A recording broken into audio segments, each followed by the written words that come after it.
I'm Shirakawa from ohe Transport. Nice to meet you. When ohe Transport moves horses from Hokkaido to Kanto and Kansai too, you always stop in Fukushima for a break, right?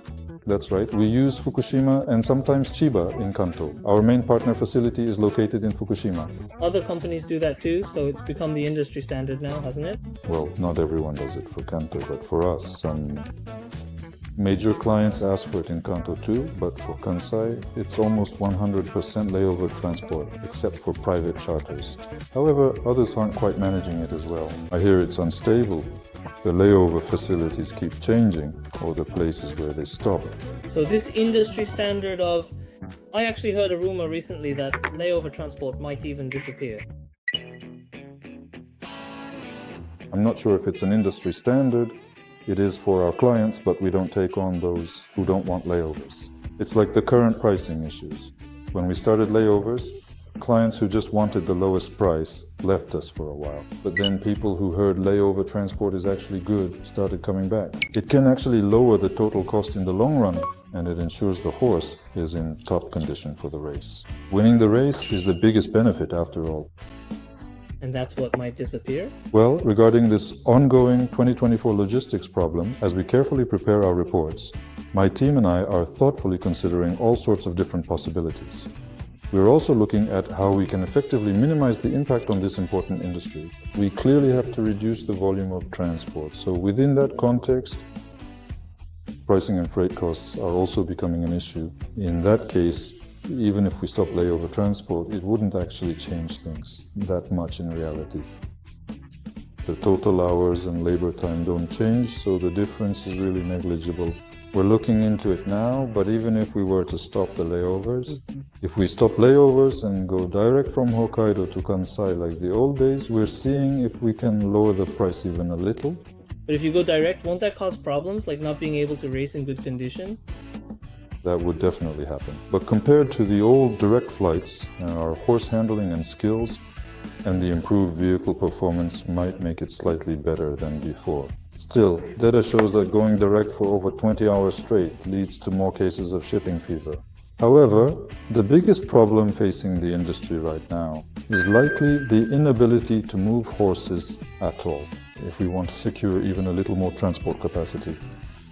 That's true, and if there are many customers who keep talking about the price, we can't just say, please choose one or the other. If we do both direct and one-cushion transport, people and trucks get spread too thin, and in the end, the number of horses we can transport will decrease. So, it's a bit odd to say, please match the more expensive option. It's about the ratio of requests, but since we see so many people saying it's too expensive, in that case, we should match the cheaper option and go with direct flights. It might be slight, but compared to continuing one-cushion transport, I think it would probably only change by a few percent, even if we can transport the total number of horses. So, we have to prepare a proposal like, shall we do it that way? When it comes time for a discussion, we can say, well, there's also this option. However, while talking with many different clients and stakeholders, we'll eventually have no choice but to make a decision. Like, okay, we're going with either one cushion or direct, so we're eliminating the other option. If we leave it up to the customers, it could lead to a further reduction in the number of horses we can move, which is what I want to avoid most. So you're saying that stopping one-cushion transport would actually decrease the number of horses you can carry? No, by stopping it. I'm just saying that if we stop and shift everything to direct flights, the number we can carry might increase by a few percent. And we can also keep the prices down. For owners and trainers, that would be cheaper. In terms of cost, there's a clear benefit. I'm not so sure. Naturally, trainers want their horses in peak condition for the races they're targeting. For someone who plans and adjusts the training, then one-cushion transport would probably be better. But the one paying for it is the owner, so it depends on how you look at it. It's taken for granted now, so recent owners might not realize it. But if we use a method other than one-cushion transport, they might say, what? Does it mess up the training schedule that much? Or, wait, did the horse get a fever again? Or taking it out of the training center once to an external stable? Wait, there are boarding fees there too? When will it be back? Or, when can we plan the next race? There are probably many people who won't understand unless they actually experience it. That's true. If it doesn't affect you, it's harder to understand. So, trainers probably can't explain it either. And even if they talk about it, it's still a difficult issue. Yeah, that's right.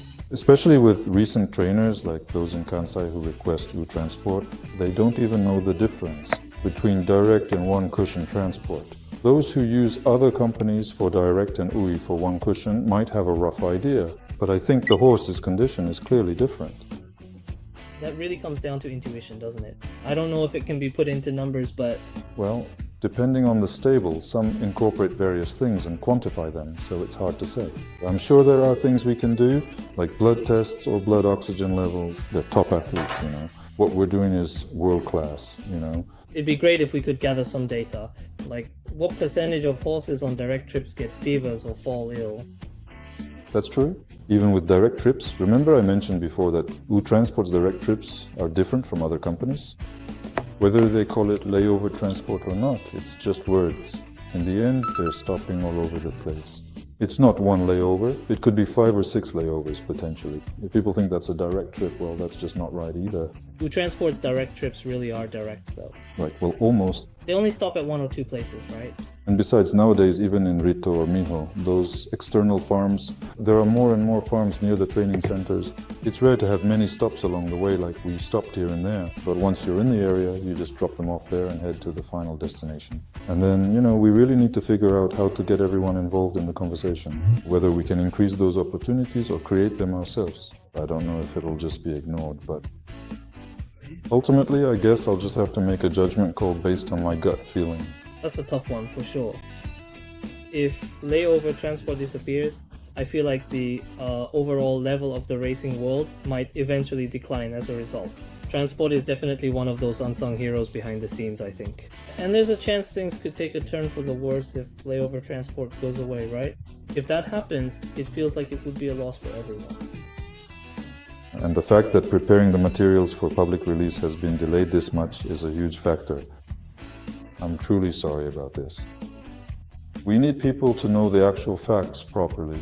People who aren't informed can't exactly join the discussion. We need to provide the data, and we're the ones who can do it. Although others in the industry don't seem to be trying, we're probably the only ones trying to do this. If we don't act fast, the more we delay, the more time we lose for everyone to prepare and take action together. Even if layover transport disappears, as I might have mentioned elsewhere, horse transport companies nationwide could cooperate so that even without doing it in-house, we could still provide layovers through relay transport for the horses. Either way, if we don't adopt relay systems, we won't be able to maintain the total number of horses, or rather, well, we might not maintain it, but we can at least keep the numbers in a better state. I want to make things even slightly better than the worst case scenario, but because we haven't done it quickly, we can't even start that conversation yet. But things are definitely starting to take shape now, aren't they? Yes, well, even if they are taking shape, really. I might have said this before, but even a single word or phrase like this. There are legal aspects in various parts where interpretation is difficult, so, you know, since I'm an amateur, please forgive me even if I'm wrong about this. It's hard to say that, right? Probably because, well, I have to involve various people, and it could lead to things like your materials caused a misunderstanding or something. So. If that's the case, what we put out has to be perfect, at least for our own part. I feel like I have to put it out even if I take that risk. If I could avoid taking that risk, I could just look at my own customers and say, let's do this, but I don't think it'll end there. That's true. This needs to be in the news more. It's not just about my company and the customers who've been with us for a long time. If we only focus on what's right in front of us, there'll be no future for horse racing. If we do that, I don't want other peers to stop. I know it'll be a big deal if they stop, so I'm doing this with the thought that we have to involve them. But if it's just me, well, there's no point in doing it, right? So, does that mean one cushion transport might disappear? Is that what you mean? Well, as an option, there might be a time when we decide it should be eliminated. I think it depends on the situation. We're involved too, but horse racing itself is closed off, and the people involved are really closed off, or rather, they're not exposed to competition. So it's like we're carrying these, how should I put it, contradictions. In the eyes of the world, things that should have been improved more have just stayed the same unless there's a major change in the country. So I'm very sorry, but I guess it's a matter of things suddenly turning out like this. This will probably pop up in various places, not just the 2024 problem, but, well, the other day a major syndicate owner club also. that's also related to the law, right? Is that a legal issue? Is that the law? Apparently that's a big factor too. In terms of cost. Ah, right. So because of that 2024 problem, costs are increasing enormously. That's true for transport companies, and since syndicate ownership is a financial product, the cost of handling financial products is also increasing. I mean, they're not even a general financial institution or insurance company. In terms of scale, it's completely different. No matter how big a syndicate owner is, the fact that they're dealing with financial products is quite something, I think. Costs and having to deal with various legal requirements like audits and such. The fact that those are getting stricter means you need a lot of people, and I think it's a huge cost. I can't quite imagine it myself, but I feel like I understand that it's not something simple. Well, I guess that's to be expected. So, you know, horse racing has many fans and many people know about it, but they're probably trying too many extreme maneuvers, the transport companies too. The news does say it's due to financial product regulations and more paperwork. It's the same for us with the 2024 issue. Having to hire more qualified managers and staff is exactly the same thing. As laws get stricter, I think these kinds of issues will just keep popping up.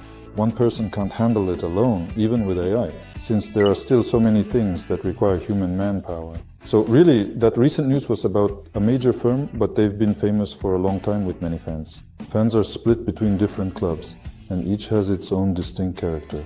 Even for other places that seem profitable, you never really know a company's internal affairs. No matter how glamorous or profitable it looks, you're not actually on the inside. You really can't know the internal situation. That's just how business management is. The decision to cut it is still pending. I'd really rather it didn't go away though. Right. It's all about how we deliver the horses from the moment we take charge of them, like teleportation or an anywhere door. Transporting them with zero stress is my goal, what I envision. So I don't want to lose one cushion transport. I want to keep seeking and finding better ways to move them. To focus on that, I'd like to get the legal compliance over with quickly and keep improving things. Thank you very much. Thank you very much. Ohe Transport is currently looking for drivers. Please take a moment to check out the recruitment or corporate site mentioned in the description below. And if you are interested, please feel free to apply.